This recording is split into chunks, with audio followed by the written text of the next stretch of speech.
Está grabando, voy a poner ahí admito a todos, ¿eh?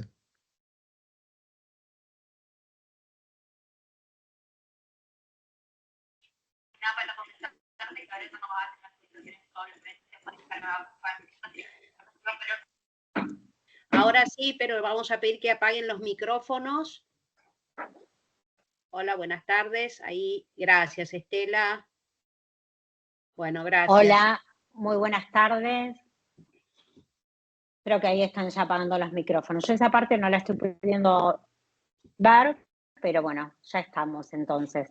Bueno, les damos muy buenas tardes a todos. Espero que hayan tenido, y a todas, hayan tenido una muy buena semana, que hayan podido leer el material y si tienen alguna pregunta, ¿no? que haya quedado pendiente, la pueden volcar en el chat y las vamos a conversar al final de la clase. Bueno, como ustedes saben, también al finalizar la exposición sobre los temas que vamos a abordar en la semana, vamos a hacer también una pequeña práctica o intercambiar algunas ideas. Como esta plataforma no lo permite, lo vamos a subir dos cortos en el foro y en ese foro ustedes pueden ir dialogando, ¿no? Entre quienes participen respecto de lo que puedan volcar o aportar, ¿no? O disentir entre ustedes. Bueno, como saben, como habrán leído y surge el programa, hoy nos vamos a enfocar en tratar la perspectiva de género en el derecho y también la relación con los derechos de las mujeres y vamos a abordar en tal sentido, ¿no? El tema de las violencias que se ejercen contra la mujer por su condición de tal y vamos a ir viendo cuáles son los tipos y las modalidades y las características cíclicas y las consecuencias que todo ello implica. Vamos a hablar sobre el ciclo de la violencia, ¿no? Como un modo de poder comprender con una mayor profundidad este fenómeno y cómo debemos abordar cada una de las partes del conflicto.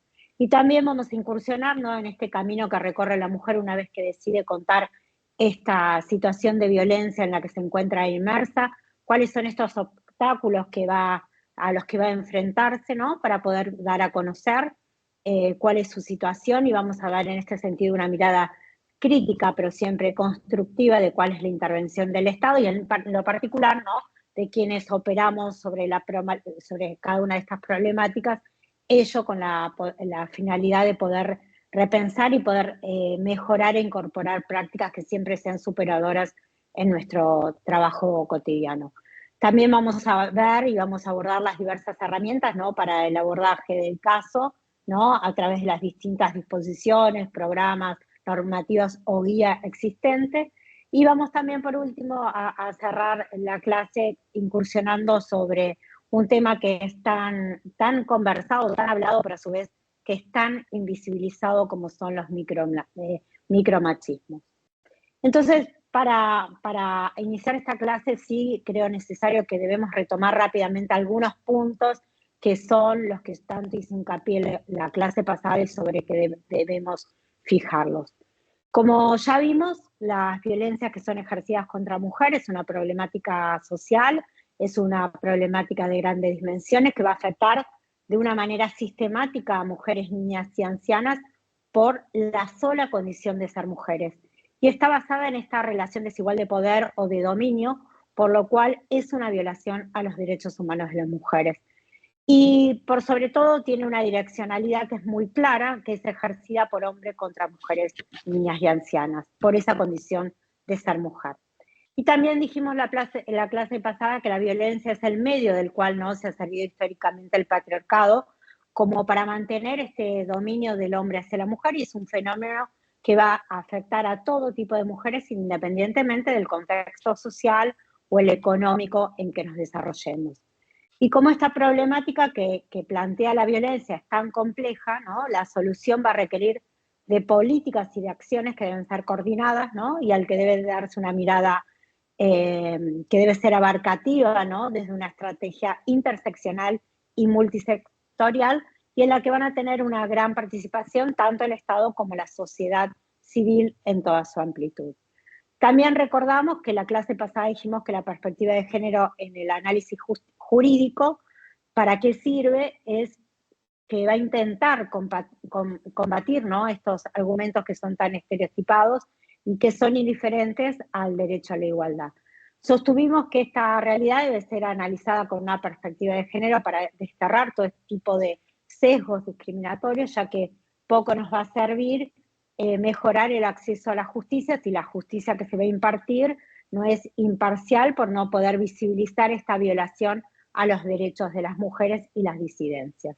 Y también, como dijimos, esta obligación de analizar y juzgar con perspectiva de género va a estar expresada en estos diversos instrumentos internacionales, en particular lo que hace Belén do Pará y la CEDAW, y con este claro objetivo que es lograr que estos prejuicios no se interpongan más, ¿no? Ni que se actúe discriminatoriamente.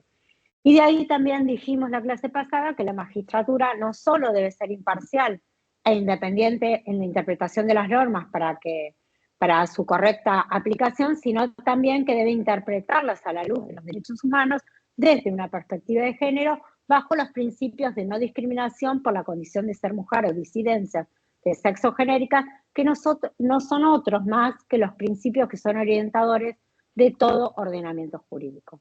Entonces, quienes vamos a integrar el Poder Judicial tenemos este deber de modificar nuestras prácticas sexistas que aún siguen vigentes, por lo cual es necesario que transformemos estos códigos culturales y estereotipados en cuanto nos atraviesan a cada uno de nosotros.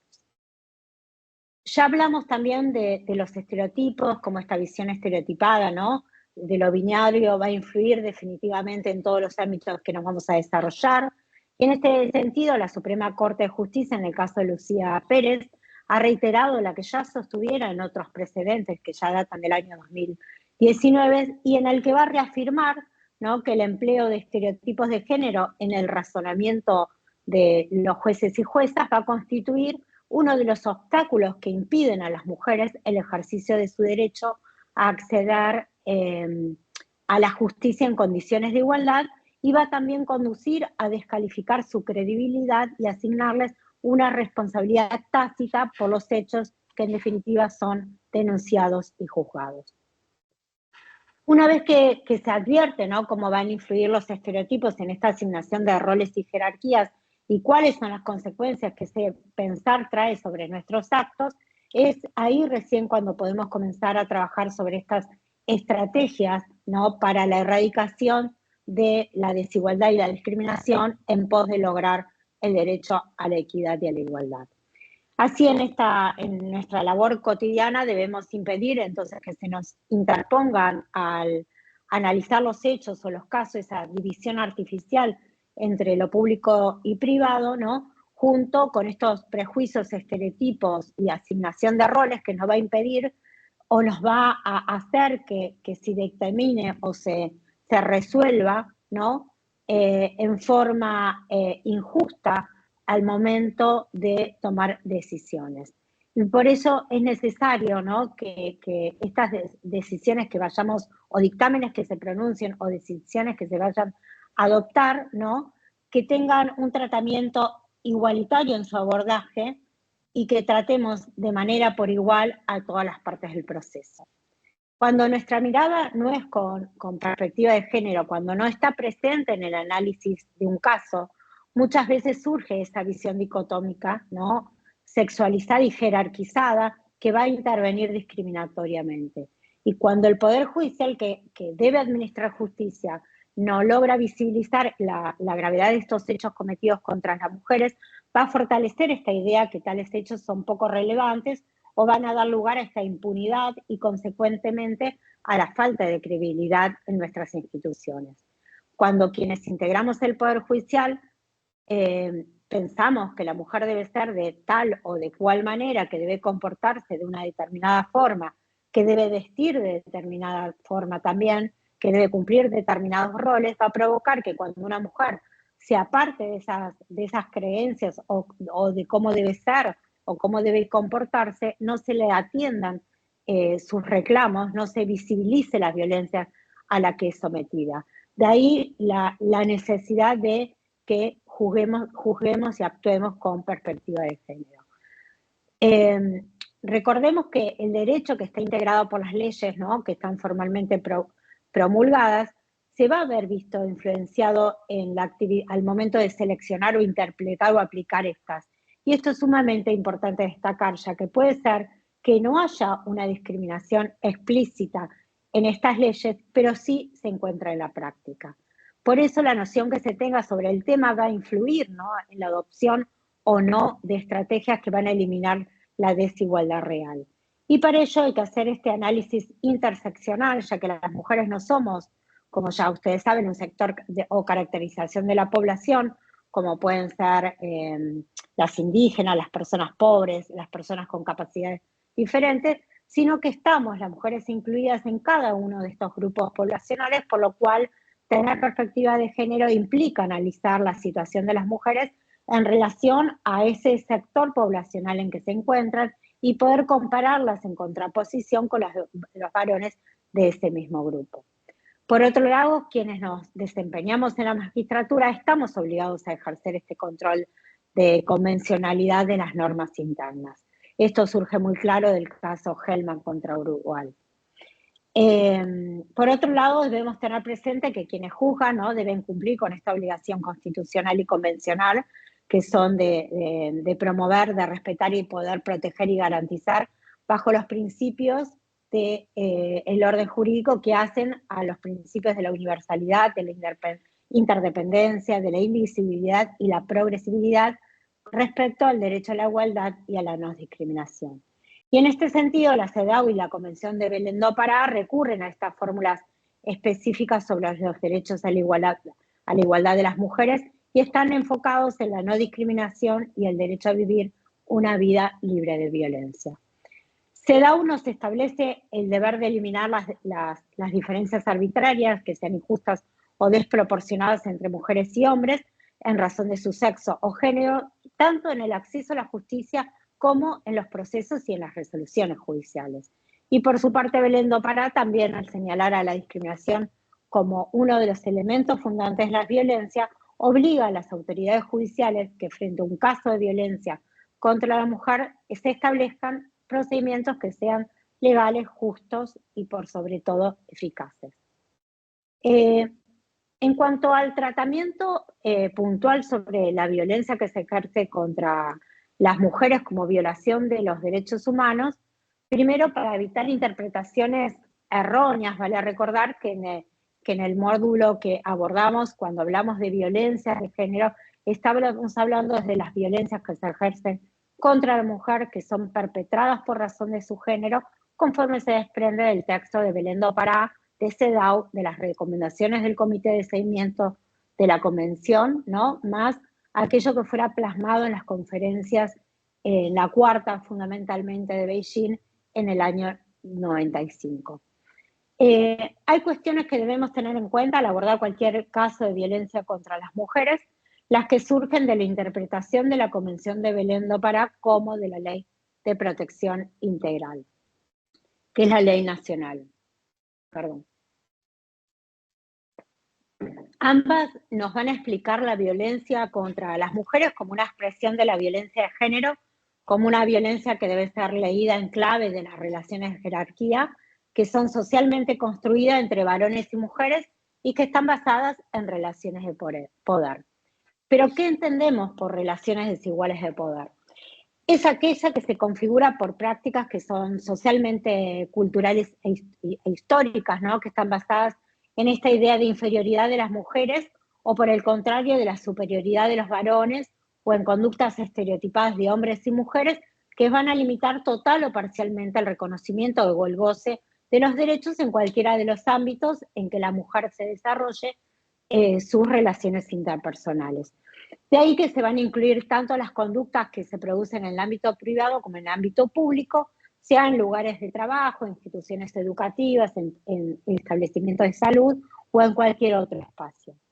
Si bien, como veremos, la Convención de Belén do Pará se refiere a solo 3 tipos de violencia, que es la violencia física, sexual y psicológica, eso no la limita, ya que hay que tener en cuenta el avance del reconocimiento de otros tipos de modalidades de violencia y su interpretación armónica con el resto de la normativa vigente. La nota más característica, ¿no?, de la violencia es la que se despliega justamente para mantener ese dominio masculino, ¿no? En el que se ha intentado muchas veces legitimar y justificar ese ejercicio de violencia, diciendo que se trata de un impulso viril, que está relacionado con los celos de los varones, ¿no? De los hombres, a la par que se le va a otorgar también como un rasgo de naturalidad el sometimiento de las mujeres, ¿no? Vinculada a su pasibilidad, a su docilidad, y con esto se va a intentar justificar este ejercicio de violencia. Pero la realidad es que la violencia no es otra cosa que no puede ser en ninguna de sus expresiones justificada. En sus diversas expresiones puede ser ejercida a su vez la violencia, sea en manera directa o en manera indirecta. Directa es cuando el hecho de violencia recae sobre una mujer en particular, ¿no? Sobre un cuerpo, con golpes, insultos o coartando su libertad, o también puede ejercerse de manera indirecta, la que se va a dar cuando no se le permite, por ejemplo, a la mujer acceder a determinados derechos por ser mujer, por lo que no solo se ejerce sobre una mujer en particular, sino sobre todas las mujeres. Por ejemplo, en el ámbito laboral, cuando no se admiten mujeres para desempeñar determinadas tareas o cargos laborales. Bueno, ahora vamos a ver en particular qué dice la Convención de Belén do Pará y la Ley Nacional de Protección. Como saben, pero lo vamos a recordar, la Convención Interamericana para Prevenir y Sancionar data del año la violencia contra la mujer, más conocida como Belén do Pará, fue sancionada en el año 1994, es un instrumento regional que en particular se refiere a la protección de los derechos de las mujeres, y a pesar que fue incorporado a nuestro derecho interno en el año 1995, ¿no? Y que además de ser obligatoria y operativa, ¿no? En sus preceptos hasta hace no muy pocos años, ninguna sentencia o muy pocas hacían referencia a este instrumento regional.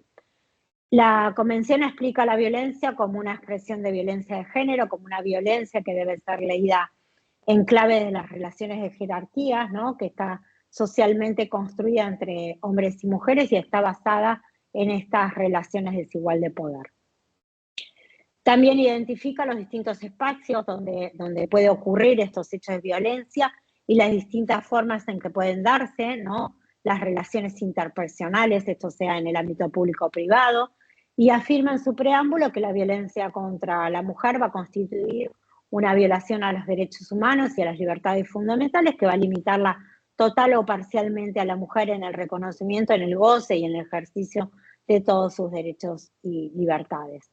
También la considera como una ofensa a la dignidad humana, que es una manifestación de estas relaciones de poder históricamente desiguales, y también hace referencia que atraviesa a todos los sectores de la sociedad, independientemente de la clase, raza o grupo étnico, ¿no? O el nivel de ingresos económicos o niveles culturales de educación, edad o religión.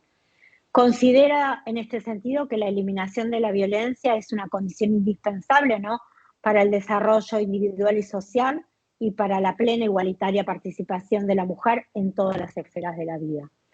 Aporta también una amplia definición acerca de lo que se entiende por violencia contra la mujer.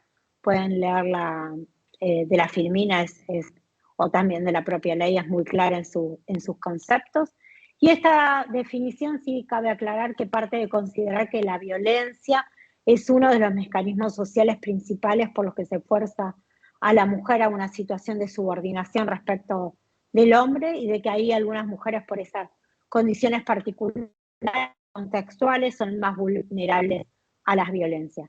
Y si bien, como antes mencioné, se refiere solo a 3 tipos de violencia, eso no la va a limitar porque debemos interpretarla y complementarla con la Ley de Protección Integral de la Mujer.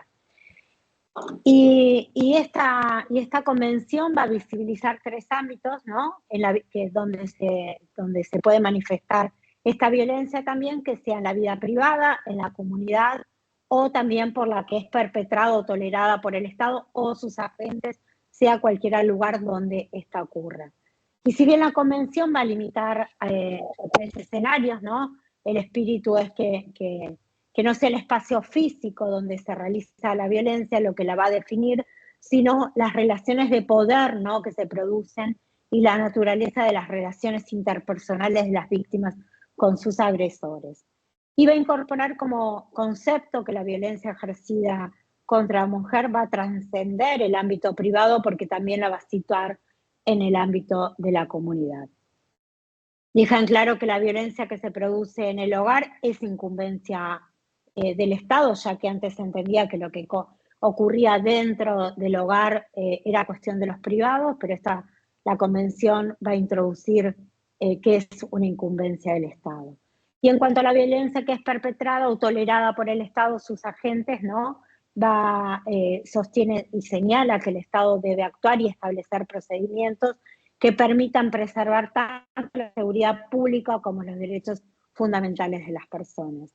Y de ahí surge la obligación de la debida diligencia en las investigaciones y en los procesos judiciales y la obligación de adoptar cualquier medida protectora necesaria para la seguridad de la mujer y de su familia. Señala que también los estados son responsables por esta tolerancia a esos actos de violación de derechos humanos cometidos o perpetrados entre particulares, y también los hace responsables cuando no se han adoptado estas medidas de prevención o de protección, ¿no?, pese a tener el conocimiento de la existencia de una situación de riesgo real e inmediata, sea para la mujer o su grupo familiar, y están en posibilidades razonables de poder prevenir o evitar ese riesgo. Ejemplo de esto es adoptar medidas cautelares como prohibiciones de acercamiento, exclusiones del hogar, búsqueda de una persona en forma inmediata frente a la denuncia de su desaparición, etc. Y en tal sentido denuncia los derechos protegidos a la par que va a colocar en cabeza del Estado esta obligación de resguardarlos. Y resalta la idea que la violencia contra la mujer tiene sus raíces en la desigualdad y en la discriminación que se ejerce contra las mujeres, tanto en la esfera privada como también en la pública, y que no se trata de casos aislados, sino que estamos frente a una situación que es estructural, ¿no?, de un fenómeno social y que está tan enraizado culturalmente en las costumbres y en la cultura, que es necesaria encaminar este camino de desconstrucción para poder eliminarlas.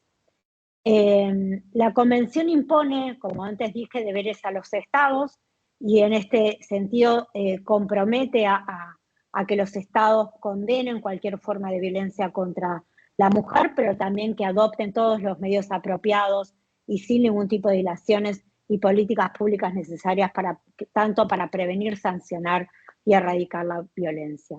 También se obliga a que nos abstengamos de llevar a cabo cualquier acción o práctica de violencia contra la mujer, y que las autoridades van a velar, ¿no?, como así también sus funcionarios o sus agentes, en que todo procedimiento o práctica se adecue con la debida diligencia para prevenir, investigar y sancionar la violencia contra las mujeres, ¿no?, en todos los casos. Impone la obligación de establecer procedimientos que sean legales y justos, eficaces, ¿no?, que se dicten medidas de protección oportunas y también que se arriben a los juicios oportunos, y de esta forma que se facilite el acceso efectivo a las mujeres a contar con tales procedimientos. También compromete a incluir en la legislación interna normas penales, civiles y administrativas, como de cualquier tipo o naturaleza que sean necesarias para que se pueda prevenir, sancionar y erradicar la violencia contra las mujeres.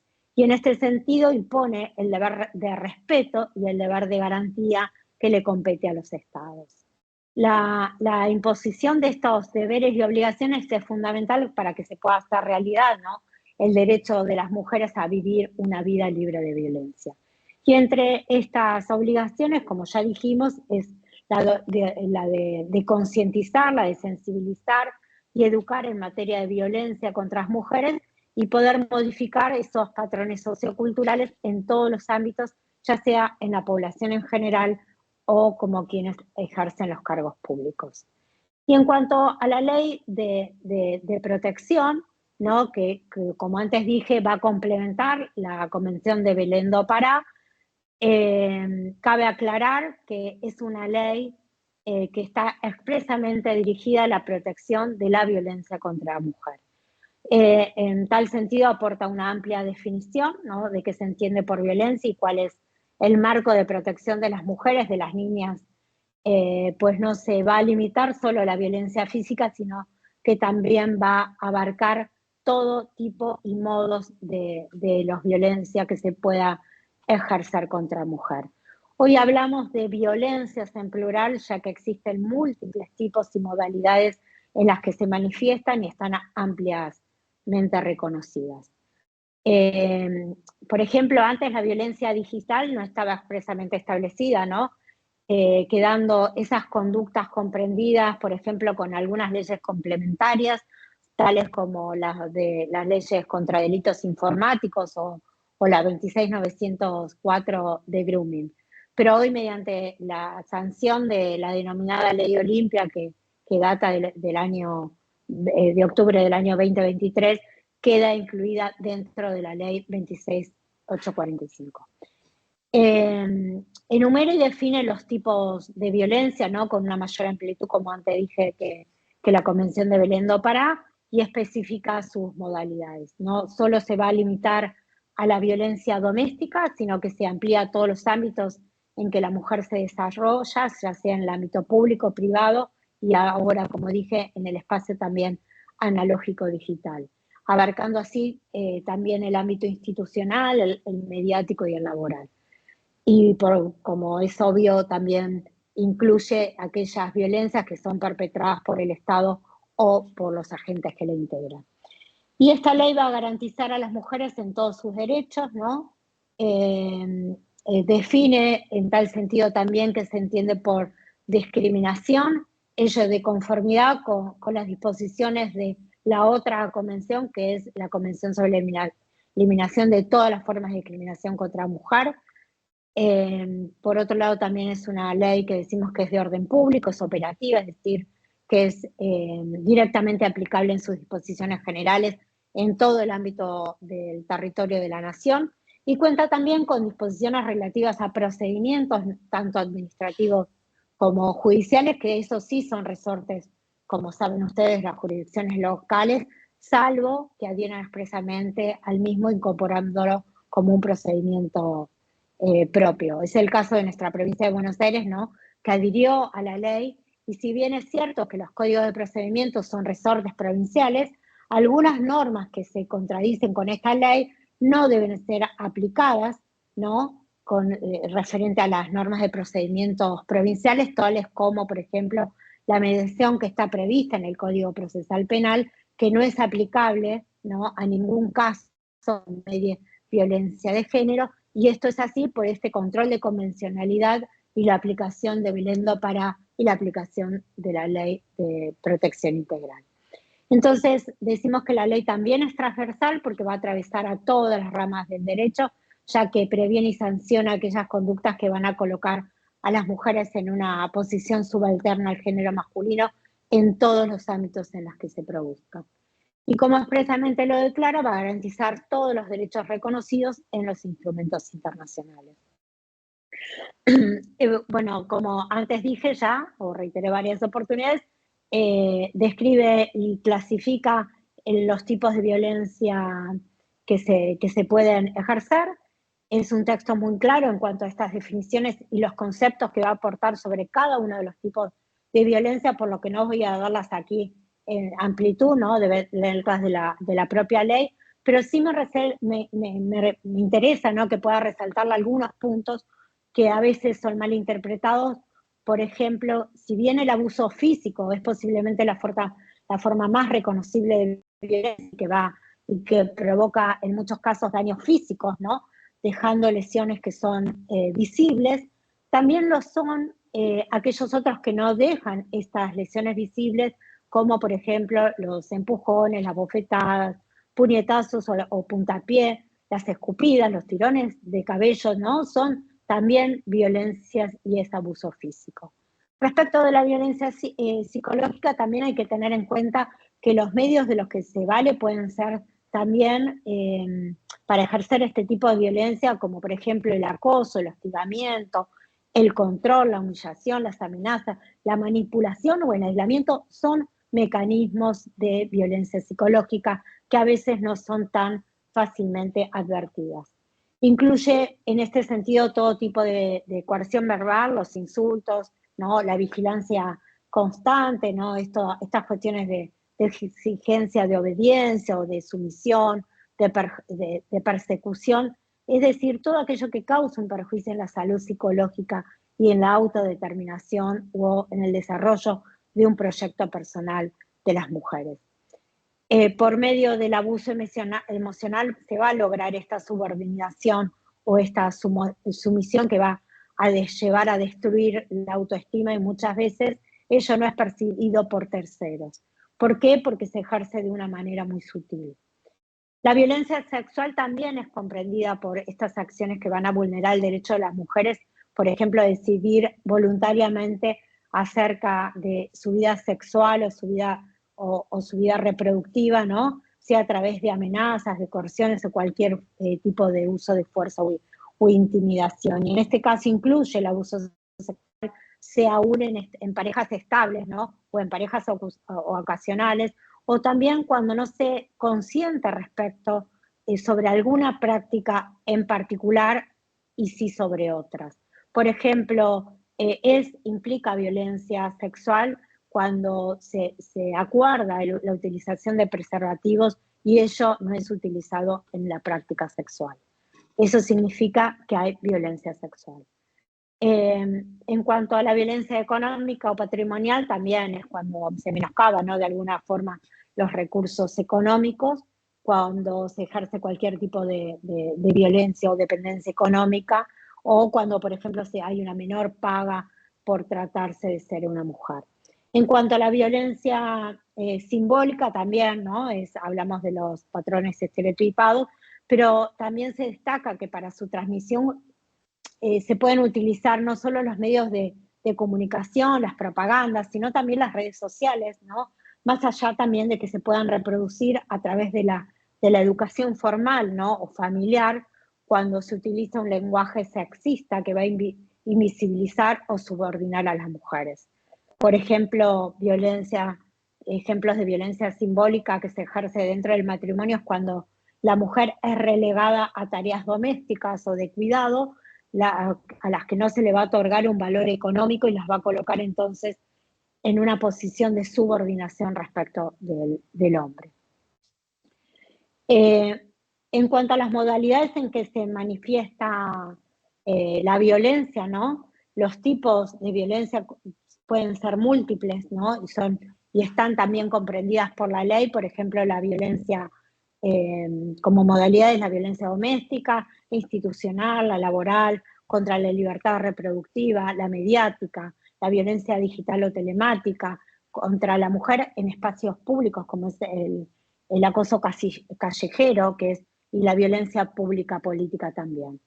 Con respecto a la violencia doméstica, decimos que es la que se ejerce contra la mujer por su condición de tal y por cualquier integrante masculino del grupo familiar, independientemente del espacio físico donde esto ocurra, ¿no? Esto es muy importante tener en cuenta, que este término se refiere a la relación entre quienes cometen la violencia y quien la padece, y no solo se va a limitar al lugar donde ésta se va a producir. Tengan en cuenta que se entiende por grupo familiar el originado en el parentesco, ¿no? O sea, por consanguinidad o por afinidad, sea matrimonio, uniones de hecho, ¿no? Las parejas o los noviazgos, sea que convivan o no. Pero también incluye a esta de las relaciones vigentes o ya han finalizado. Y es importante tener en cuenta, ¿no? Que son múltiples los factores que van a incidir para que no se denuncie la violencia doméstica, porque esto que se produzca en el ámbito donde donde se supondría que la mujer debería estar más segura, ¿no? En el seno de esa familia con quien se supone que debe tener un vínculo más estrecho o de afecto, ¿no? Y cuánto cuesta este tipo de denuncias que hacen al ámbito a la violencia no al ámbito, sino a la violencia doméstica. Y la violencia institucional es aquella que va a realizarse contra cualquier, ¿no?, integrante de un órgano o por parte de un órgano o una institución pública, ¿no? Sean funcionarios o personal, sea se retarde o se obstaculice también el acceso a la justicia y el otorgamiento de acceso a las políticas públicas, que se impida también cuando se ejercen los derechos previstos en la ley. Incluso a cantidades de organizaciones, ¿no? Porque pueden ser políticas, sindicatos, empresariales, también deportivas o sociedades civiles. Y después contamos con la violencia laboral, bueno, que ustedes también es fácil de detectarla, es la que va a discriminar a las mujeres en los ámbitos de trabajo, sea un público o privado. Y después contamos con la violencia reproductiva, que es la que va a vulnerar el derecho de las mujeres a decidir libremente y responsablemente, ¿no?, el número de embarazos o también el intervalo entre los nacimientos. Y la violencia obstétrica es la que va a ser ejercida por el personal de la salud sobre el cuerpo, los procesos reproductivos de las mujeres, ¿no?, que va a expresarse como un trato deshumanizado o una intervención abusiva, omitiendo intervenir deliberadamente en estos procesos naturales. Y la violencia mediática es aquella que se va a dar mediante la difusión de imágenes o mensajes estereotipados, o sea, a través de cualquier medio masivo de comunicación, ¿no? Bueno, esto también lo pueden leer claramente de la ley, pero sí es importante resaltar que implica cualquier acto que legitime esa desigualdad de trato o construya esos patrones socioculturales reproductivos de la desigualdad o que es generadora de violencias contra las mujeres. Y la violencia en el espacio público, ¿no?, que también fue modificada la ley de protección en el año 2019, y a partir de esta modificación incluyó como una modalidad de violencia aquella que se ejerce en el espacio público, que es más conocida como acoso callejero. Y es una forma de acoso sexual, ¿no?, que consiste en comentarios que sean indeseados, en silbidos o también en acciones similares, ¿no?, que provoquen o que tengan una connotación sexual hacia las mujeres y es realizado en un espacio público. Y la violencia pública o política contra las mujeres es la que se funda en razones de género, ¿no?, y mediando una intimidación, un hostigamiento o un descrédito, ¿no?, y que va a impedir o limitar el desarrollo de la vida política o el acceso a los derechos y deberes políticos. Y se da este tipo de violencia cuando se va a impedir la representación política de las mujeres o se las va a desalentar, ¿no?, en el ejercicio de la actividad política de las mujeres.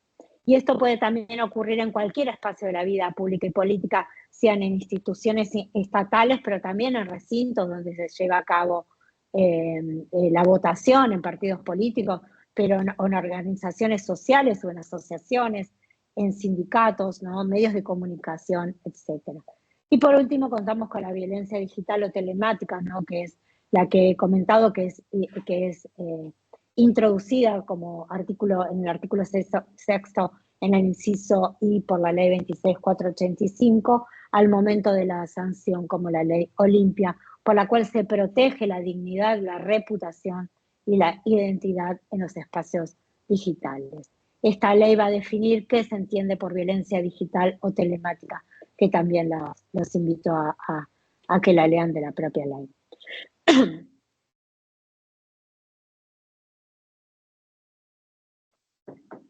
Y para poder comprender el alcance y el impacto de la violencia, especialmente la que es ejercida en el ámbito doméstico, hay que poder entender cómo se da este entramado que la violencia conlleva. Para ello, una psicóloga norteamericana, ¿no?, que es experta en violencia doméstica, Leonore Walker, va a explicar cómo se da esta dinámica cíclica de la violencia, la que va a dividirla en fases, que son de variada duración y va a ser también con distintas manifestaciones de agresiones, ¿no?, que se van a ir repitiendo y que se van a ir aumentando su gravedad paulatinamente y que se van a repetir en ciclos. En esta investigación intenta dar una respuesta, ¿no?, a ciertas preguntas del por qué la mujer agredida no deja a su agresor, por qué no denuncia, por qué no se realiza o por qué realizada la denuncia requiere su retractación. Y para ello va a teorizar, ¿no? Y va a sostener que el continuo maltrato va a generar en la mujer un proceso que la va a llevar a una situación personal de indefensión. Y para esto describe esta teoría, y si bien en ella se distinguen claramente estas tres fases, hay que tener en claro que van a variar tanto la duración como la intensidad según los casos y que no deja de ser una teoría, ¿no? Y que las características de una de estas fases que son descritas se pueden mezclar y confundir o pueden superponerse, ¿no? En los momentos de transición entre una y otra. Veamos sucintamente cuáles son estas fases. La primera fase, que va a denominarla como estadio de acumulación de tensión, ¿no? Se van a suceder hechos hostiles, ¿no? Ahí va a haber agresiones, puede haber golpes leves, en los que la mujer, bajo el entendimiento que puede dominar esta situación, va a buscar la calma de su agresor y para ello va a recurrir a diversos métodos como complacerlo, va a ceder en los condicionamientos, va a ir tornándose más sumisa y va a intentar hacer todo aquello que evite a su criterio poder molestarlo o poder alterar a la otra persona y así evitar situaciones violentas. Es una etapa particularmente en que la mujer va a minimizar estos hechos de violencia, suele comenzar con el aislamiento de la víctima del círculo familiar, de sus amistades, va a ir este agresor cortando sus libertades, va a ir socavando la autoestima, ¿no? Y minando esa percepción de seguridad, haciéndola a la otra persona, la mujer, más dependiente. Y en esta fase se van a producir esas situaciones de violencia verbal y psicológica hasta que se llegan a producir incluso algunas violencias físicas, tales como empujones, tirones de pelo, etc. Y como dije, esta etapa se va a caracterizar porque la mujer se va a concentrar en evitar que el hombre se enoje. La segunda etapa es una etapa también más aguda, hay episodios de golpes, y acá va a terminar esa acumulación de tensión y ya no hay ningún control sobre la agresión. Hay un despliegue de gran violencia que va a diferenciarla de la primera fase, con agresiones físicas, sexuales y psíquicas. Y en esta etapa la mayoría de las mujeres quedan en shock, quedan paralizadas, ¿no? Porque se va a producir un colapso emocional, va a negar que estas cosas han sucedido en muchos casos y por ello la mayoría no busca ayuda durante este periodo o inmediatamente posterior al ataque. Aquellas personas que pueden salir de este estado de shock dado por esas graves agresiones físicas, verbales y de sometimiento, que puedan visibilizar el grave peligro en el que estuvieron ellas o sus hijos, son las que sí van a poder ir en busca de ayuda durante esta segunda fase y van a realizar la denuncia.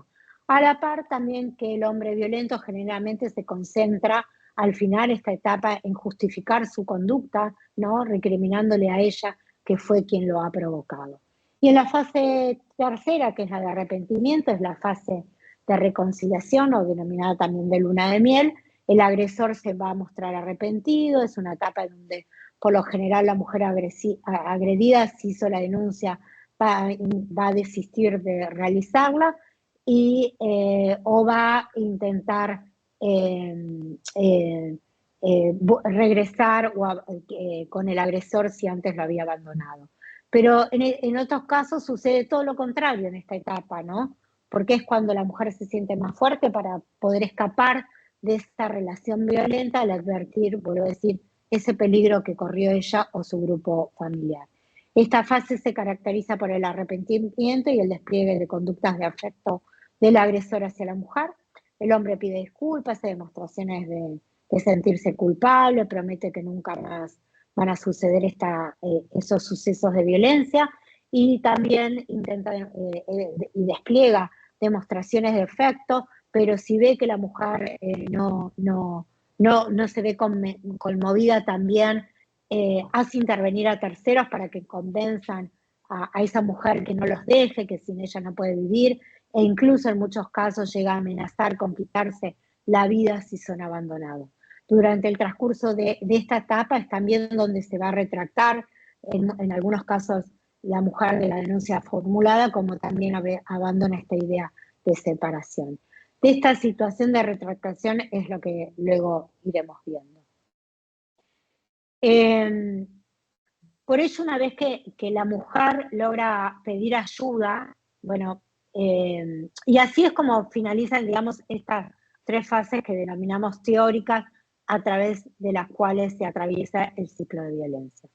Y como les decía, una vez que la mujer logra pedir ayuda y logra recurrir al Estado en busca de protección, el Estado, digamos, o quienes lo integramos, además de investigar y de sancionar la conducta violenta, nos encontramos obligados a poner a disposición de esa mujer todo aquellas herramientas con las que contemos para poder conectarlas con la ayuda de ese apoyo económico, habitacional o psicológico, ¿no? Que resulta por demás necesario para poder despojarla de cualquier tipo de dependencia con el agresor. Eso no es más que poner en práctica políticas públicas que logren empoderar a las mujeres, y si eso falla, es el propio Estado el que va a impedir que la mujer verdaderamente salga de este ciclo de violencia. Veamos entonces cuál es el trayecto que va a recorrer la mujer a lo largo de esta ruta que denominamos como ruta crítica, luego de denunciar, y cuál es la búsqueda de ayuda institucional que intenta lograr encontrar.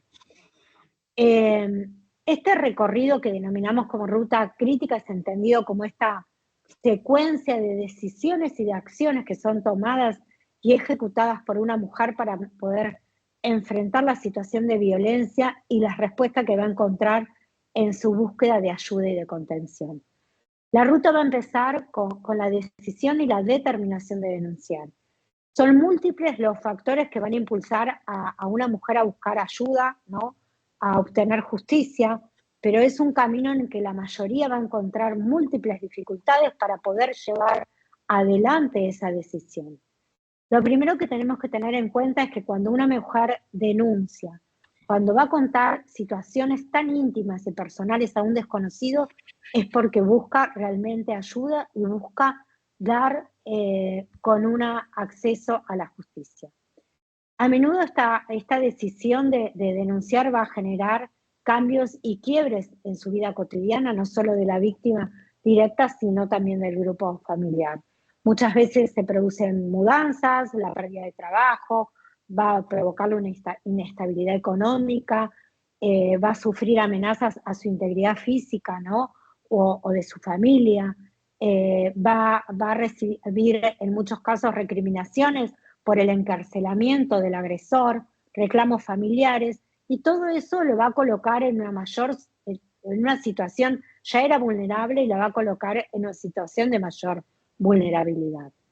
La respuesta que va a obtener, ¿no? Las percepciones también y los recursos disponibles con los que cuente. Todo aquello que vaya experimentando sobre su situación, los apoyos y los obstáculos que va a encontrar, ya sea en el ámbito familiar, en el ámbito comunal, pero también en el ámbito judicial, van a ser los factores, ¿no? Que van a resultar ser impulsores o inhibidores de ese recorrido que ya inició con la denuncia. Y todos estos factores van a ser determinantes, ¿no? Para que pueda o no mantenerse en esa denuncia que ya ha formulado. Sin lugar a dudas, vivir sin recursos económicos, ¿no? Sin un apoyo familiar, o peor aún, con recriminaciones familiares, ¿no? Y sin escucha por parte de la justicia, le es extremadamente difícil. La seguridad económica, la inseguridad en realidad económica y la falta de recursos materiales van a jugar también un papel central en estas decisiones. Y todos estos factores que se interrelacionan entre sí y que van a actuar sobre la subjetividad de las mujeres para hacerlas o debilitarlas en su decisión, son centrales justamente para que ésta se pueda mantener en esa ruta crítica. Entender también, por un lado, cuáles son las razones que van a llevar a una mujer a permanecer en una relación violenta, a veces por años, sobreviviendo también en condiciones emocionales y de integridad física por demás precaria, es una de las claves, ¿no?, para que podamos comprender la complejidad del fenómeno de la violencia. De hecho, las razones por las cuales para algunas mujeres son impulsoras para realizar la denuncia y mantenerlas incólumes en ella, para otras también pueden resultar inhibidoras y causas de retractación. Pero jamás debemos, por sobre todas las cosas, ni podemos cuestionar el por qué se demoró en denunciar, el por qué no lo hizo antes, o cuestionar cuál era esa relación a la cual se encontraba sometida por su agresor. Y en tal sentido los miedos, las vergüenzas, los sentimientos, ¿no?, ese supuesto amor y las culpas, ¿no?, así también como esa presión por parte de la propia familia, son uno de los tantos factores que van a inhibir la decisión de las mujeres, no solo de denunciar, ¿no?, y de iniciar ese camino del que hablamos, sino también el poder de mantenerse en este. De ahí la necesidad de que no solo seamos conocedores de la ley, sino que podamos tener un actuar empático con quienes resultan y aparecen como víctimas de esas agresiones. Y en este contexto debemos ser conscientes que las inadecuadas respuestas institucionales se convierten en el mayor obstáculo que detienen a las mujeres. La burocracia de las instituciones, ¿no?, la ineficiencia policial, la falta de privacidad y confidencialidad, la mala orientación y las presiones recibidas y la atención o la ineficiencia judicial son factores inhibidores que permiten a las mujeres mantenerse en esta ruta. Y los obstáculos más comunes son la escasa capacidad de contención, ¿no?, la inadecuada comunicación, los cuestionamientos al que antes hice referencia, al cuándo y al porqué de la denuncia, como también la falta de articulación intersectorial, que resulta ser uno de los mayores problemas que debemos enfrentar quienes ejercemos la administración de justicia.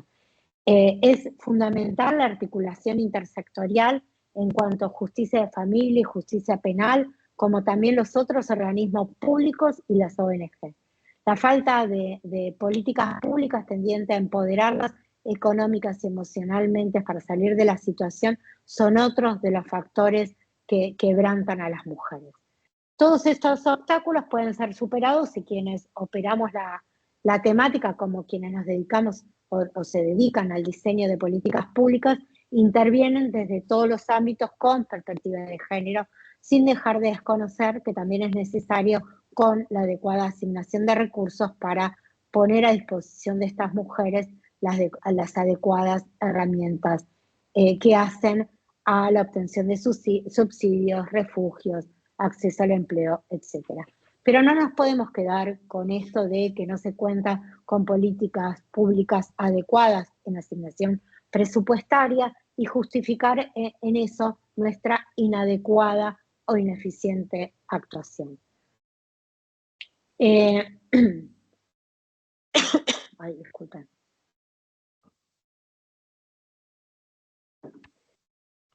Y en este sentido, es necesario que reflexionemos sobre este actuar de operadores y operadoras judiciales ante las situaciones de las mujeres denunciantes, ¿no?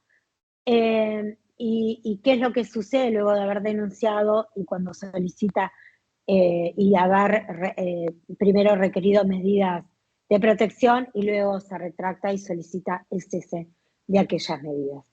Aparece aquí patente este carácter cíclico de la violencia del que veníamos hablando, ¿no?, que se va a traslucir en estas marchas y retrocesos por parte de quien denuncia, ¿no?, y que puede ir experimentando en el trayecto de esta ruta, que, como siempre decimos, no es lineal ni unidireccional. Ante estas situaciones suele ser vista a la mujer como que no sabe lo que quiere, como que es irracional, como que se actúa con prontitud y luego pide otras cosas. Pero debemos tener en cuenta, ¿no?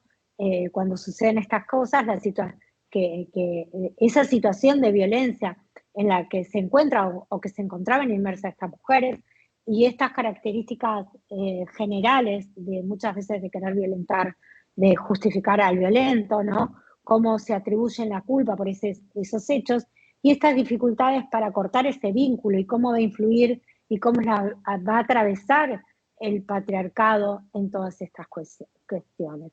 Por eso, al analizar el caso hay que tener en cuenta que la mayoría de las veces suele retractarse porque no encuentra una respuesta adecuada en el sistema judicial, como tampoco una adecuada política pública que las ayude.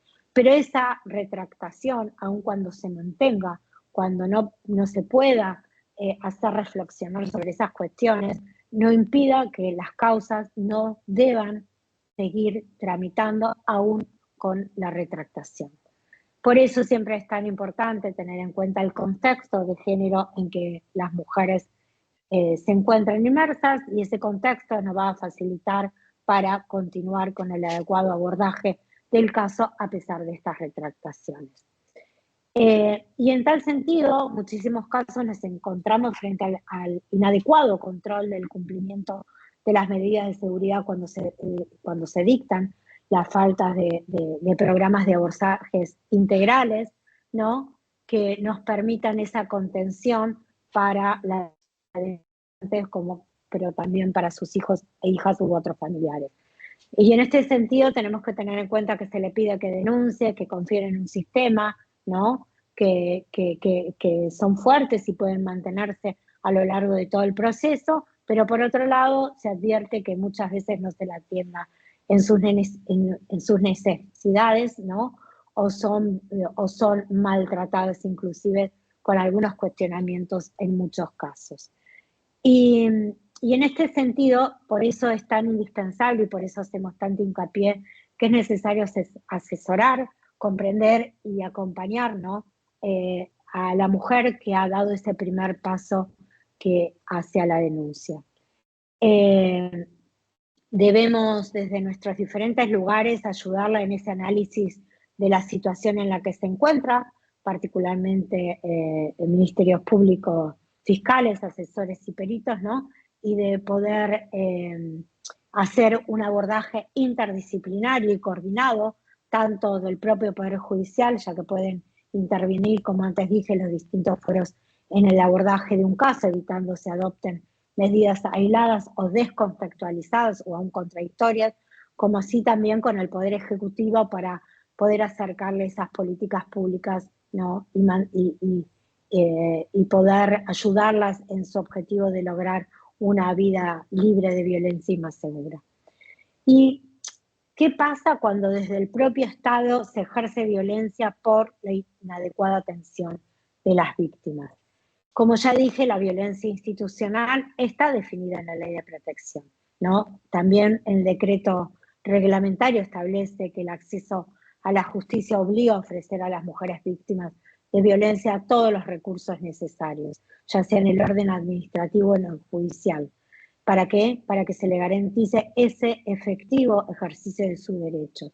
En consecuencia, podemos hablar de violencia institucional ante la criminalización de la víctima, sea en ámbitos policiales o judiciales, o en la negligencia también de investigar las causas, en la repetición traumática, por ejemplo, de la experiencia de las víctimas en los procesos judiciales, que no es otra cosa que la revictimización, pero también a la lentitud tanto en los procedimientos administrativos como judiciales, y también cuando se las coloca sobre la carga de la prueba, cuando se les exige la prueba a las víctimas.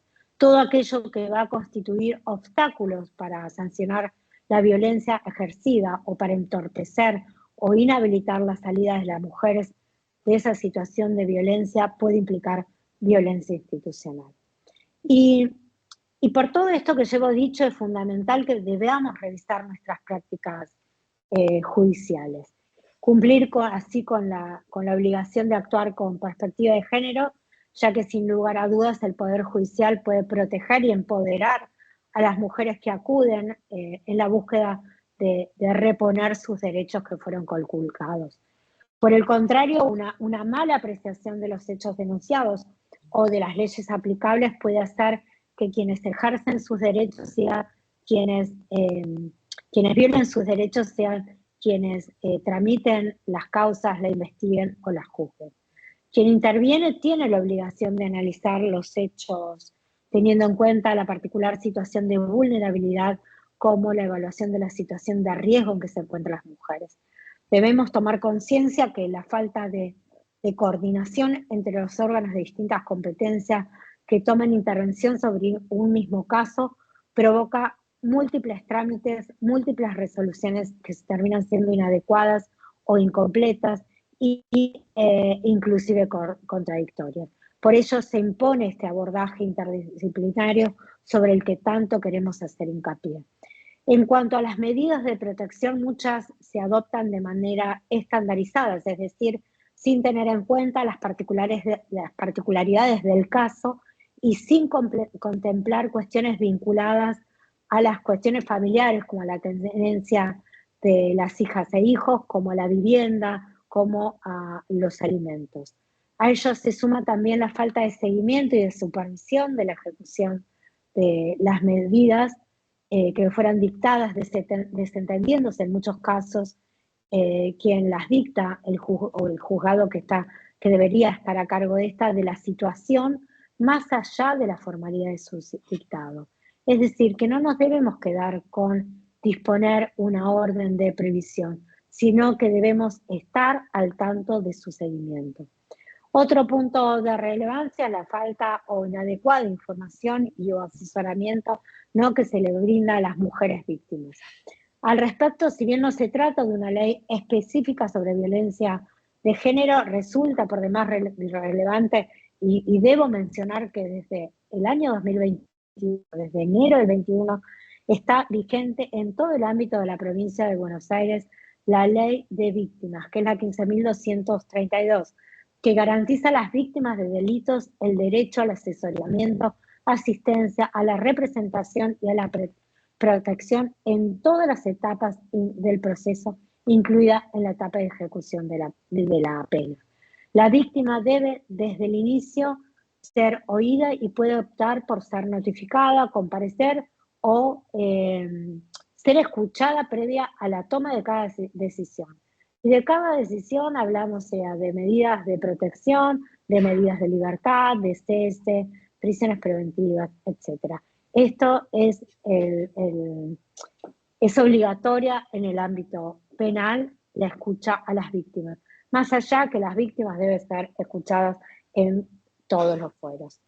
Hay que tener en cuenta, en este sentido, que tanto la Suprema Corte de Justicia de nuestra provincia de Buenos Aires como la Procuración General ha dictado normas de superintendencia a efectos de establecer buenas prácticas y erradicar aquellas que no las son. Contamos con las distintas acordadas de la Suprema Corte, la 3164, su modificatoria, etcétera, que hablan sobre las guías de actuación en los casos de violencia doméstica. Pero también en este sentido es importante recordar que la acordada, la última 4099 que complementa la 3964 y que fija estas reglas de actuación, se establece la informalidad de las denuncias, la gratuidad de las actuaciones, la no exigencia del patrocinio letrado y la posterior asistencia jurídica, aprobándose también un formulario estandarizado y obligatorio para las denuncias.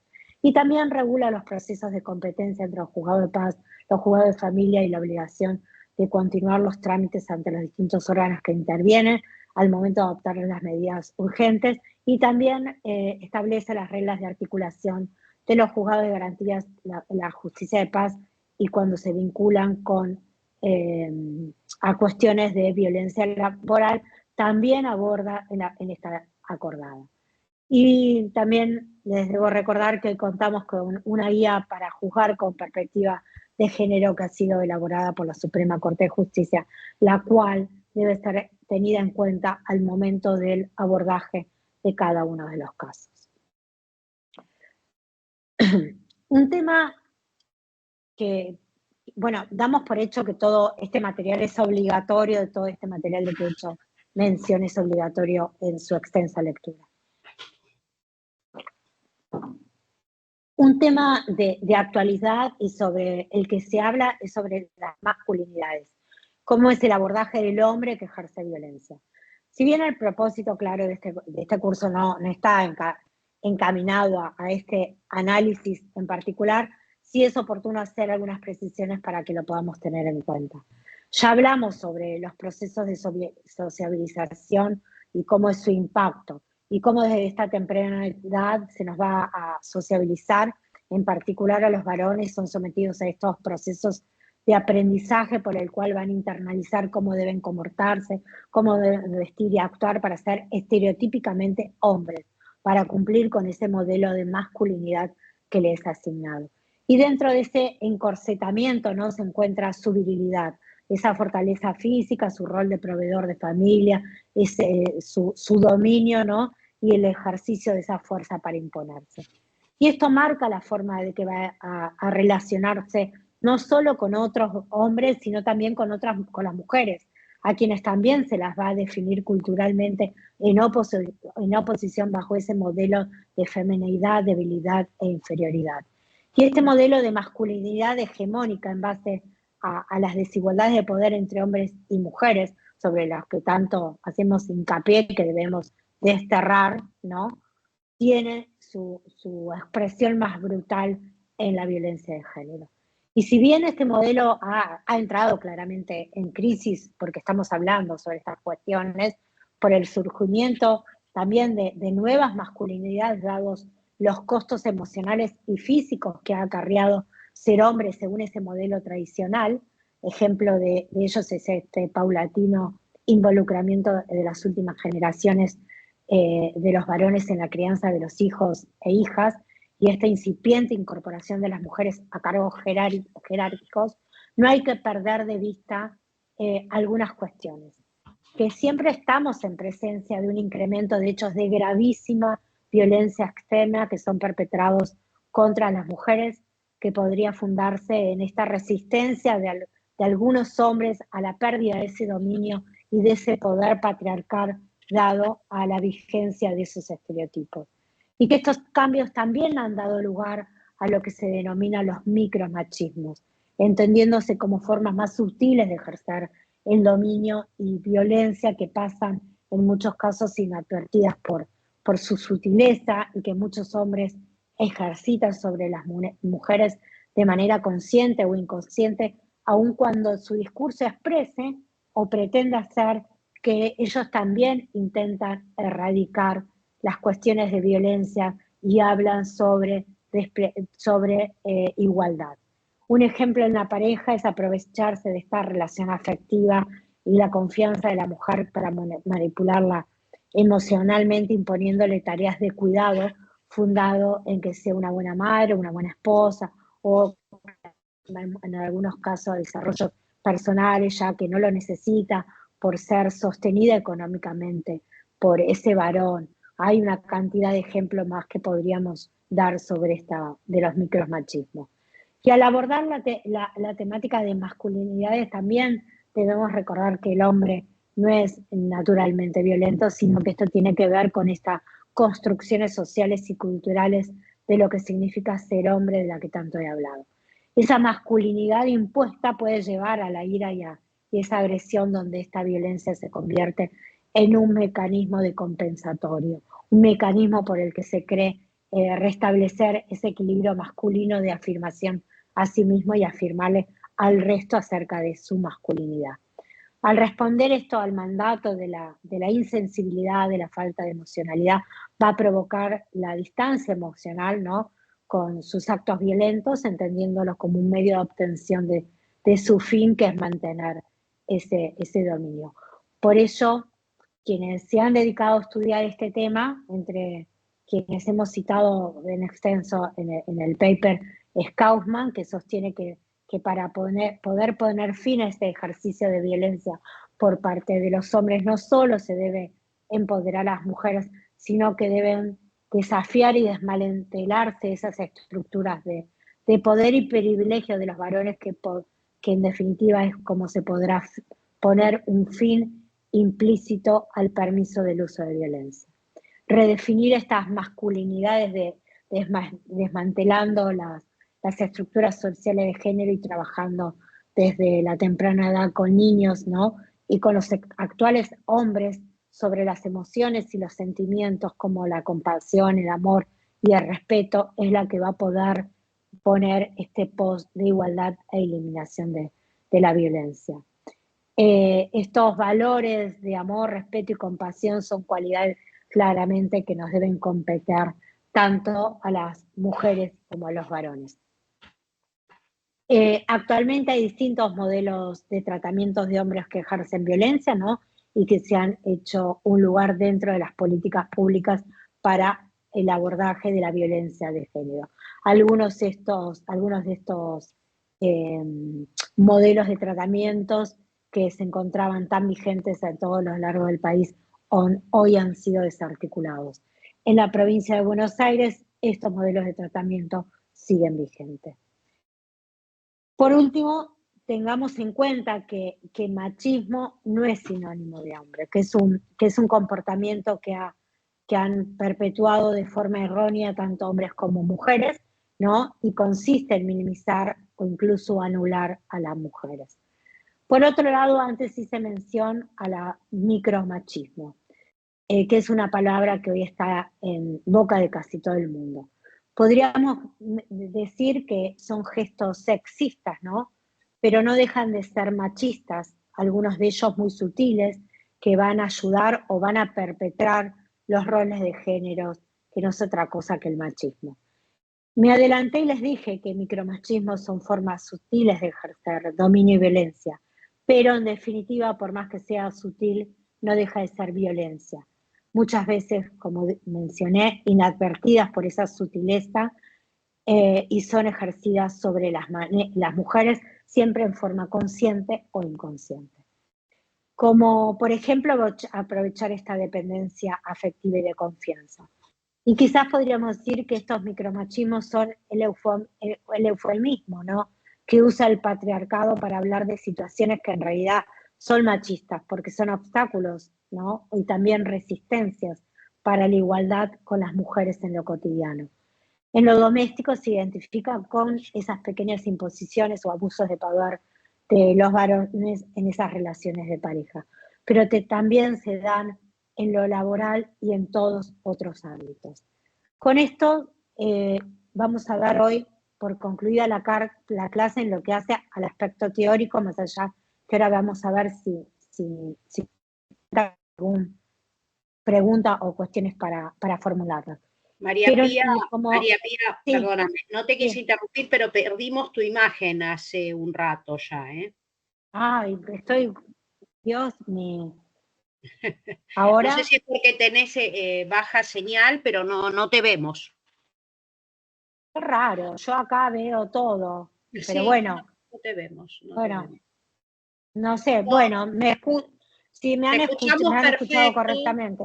te escuchamos perfecto y te aclaro algo, Mariana hizo una pregunta, ¿no? Y dijo, bueno, si la eliminación del Ministerio de Mujeres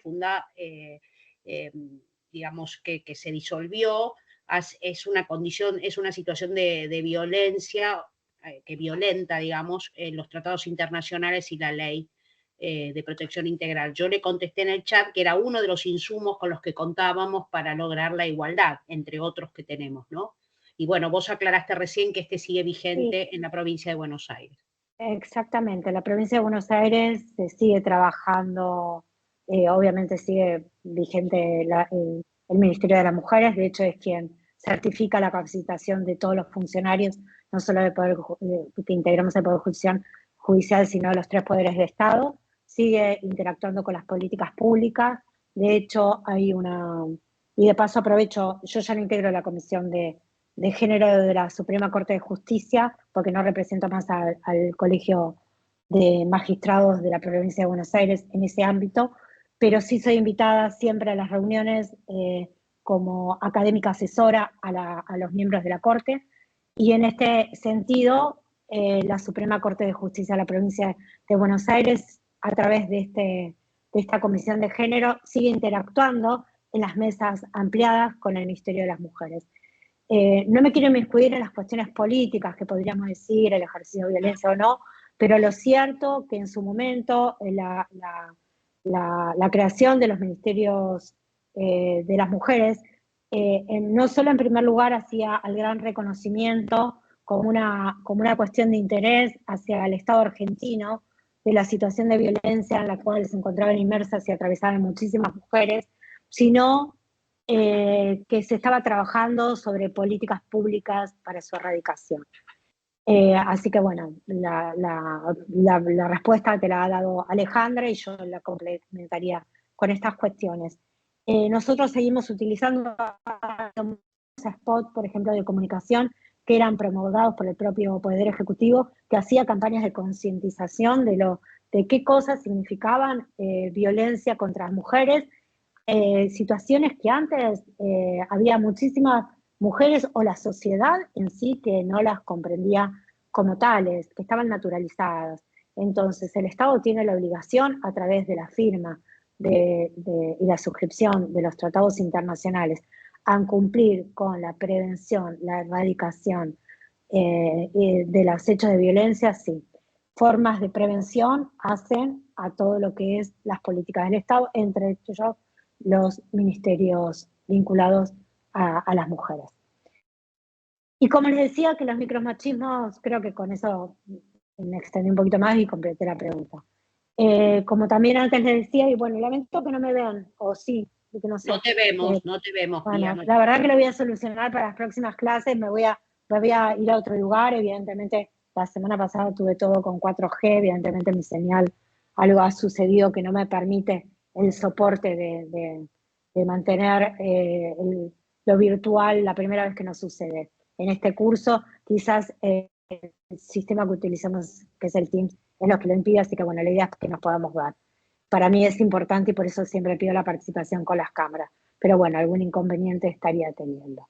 Y lo que le decía que en el foro, vamos a dar por concluida la clase a esta hora para que usted tenga la oportunidad de trabajar en el foro con los 2 videos vinculados al micromachismo que subimos, que en realidad son 2 spots publicitarios, que son campañas justamente, que uno es Paremos la Pelota y la otra es la campaña argentina sobre violencia contra las mujeres, y en la cual la subimos como un elemento, una herramienta que entendemos que es importante para terminar de cerrar a nivel educativo, digamos, que se trata cuando hablamos de micromachismo. Y para esto pedimos unas consignas breves que nos puedan dar ejemplos de micromachismo que ven naturalizados tanto en el ámbito doméstico, laboral y en la vida cotidiana, y también que puedan opinar y pensar, ¿no?, para contribuir desde lo personal a eliminar las violencias contra las mujeres, aún los micromachismos. Son 2 spots bastante interesantes, así que si no hay ninguna otra persona que quiera hacer alguna pregunta, damos acá por finalizada la clase. No, en el chat no hay ninguna consulta más, Pía. No veo ninguna consulta, así que bueno, les damos las gracias por haber participado, espero que haya sido claro el abordaje de la clase y nos encontramos y los vemos y los leemos en el foro del docente. Que tengan una muy buena tarde. Chao, gracias. Muchas gracias, profe. Hasta luego. Hasta luego. Muchas gracias. No, gracias. Gracias por responder.